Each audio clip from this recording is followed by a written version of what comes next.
Akbaruddin BJP MLA Raja Singh మధ్య dialogue war నడిచింది. తనని తన సోదరుడు అసదుద్దీన్ ఓవైసీని జైలుకు పంపించి చంపేందుకు కుట్ర జరుగుతోందని అక్బరుద్దీన్ ఆరోపించారు. ఎప్పుడు ఏం జరుగుతుందో చెప్పలేని పరిస్థితి ఉందన్నారు. అక్బరుద్దీన్ వ్యాఖ్యలకు BJP MLA Raja Singh counter ఇచ్చారు. ఎన్నికల కోసమే అక్బరుద్దీన్ సెంటిమెంట్ ని రగిలిస్తున్నారని మండిపడ్డారు. ఓవైసీ సోదరులు ఎవరు అధికారంలోకి ఉంటే వాళ్ల కాళ్లు పట్టుకుంటారని విమర్శించారు. తెలంగాణలో బీజేపీ అధికారంలోకి వచ్చాక వాళ్లు తమ కాళ్ళని కూడా పట్టుకుంటారన్నారు. అప్పుడు వాళ్ళని ఏం చేయాలో ఆలోచిస్తామన్నారు. हमको परवाह नहीं है, हमको डर नहीं है, लेकिन कैसे हालात हैं नहीं मालूम कि हमारी मौत कैसे होगी। नहीं मालूम कि क्या अकबरुद्दीन ओवैसी को भी जहर दे के जेल में मार दिया जाएगा, या नहीं मालूम कि असदुद्दीन ओवैसी अकबरुद्दीन ओवैसी को भी जेल में डालकर दवाखाने को बताने के नाम पर गोली मार दी जाएगी। नहीं मालूम। मुझे उम्मीद है कि ऐसा नहीं होगा, लेकिन फिर भी नहीं मालूम। मुझे यकीन है कि नहीं होगा, लेकिन फिर भी नहीं मालूम। अरे गौर करो, थोड़ी देर के लिए अपनी आंखों को बंद कर तस्वुर करके देख लो। मंजलिस नहीं, ओवैसी ब्रदर्स नहीं, ये कारकुन नहीं, ये सुदूर मोतमद नहीं, तो फिर हमारा कौन है? ये थोड़ी देर के लिए आंख बंद करके गौर करो। अरे ये बहुत बड़ी ताकत है, ये बहुत बड़ी कुव्वत है, ये बहुत बड़ी हिम्मत है, जिसका नाम मजलिस इत्तेहादुल मुस्लिमीन है।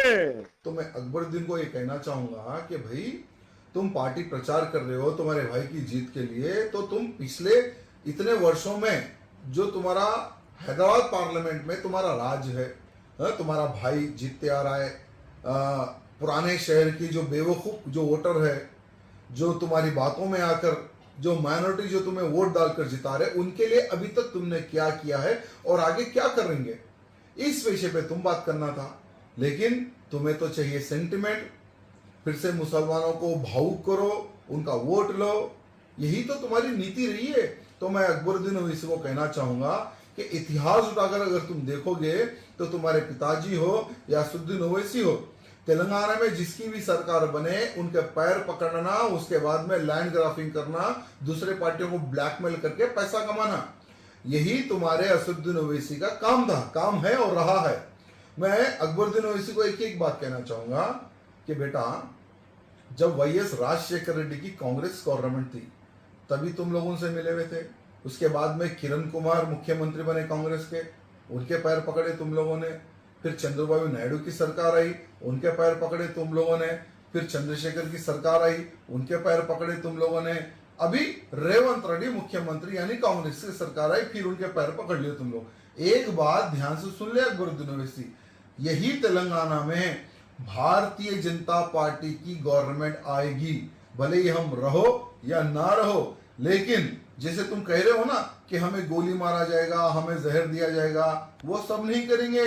जैसा ही भारतीय जनता पार्टी की सरकार तेलंगाना में बनते ही तुम दोनों भाई हमारे अधिकारियों के पैरों पर गिरेंगे। उसके बाद में तुम्हें और तुम्हारे भाई को कहां भेजना है वो समय पर हम डिसाइड करेंगे। अभी फिक्र मत कर बेटा, अभी है एक 4 साल और है।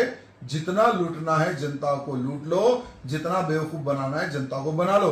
4 साल के बाद में हमारा राज आएगा। भगवे का राज जब तेलंगाना में आएगा ना, तो तुम्हें और तुम्हारे भाई का क्या करना है तब हम बताएंगे।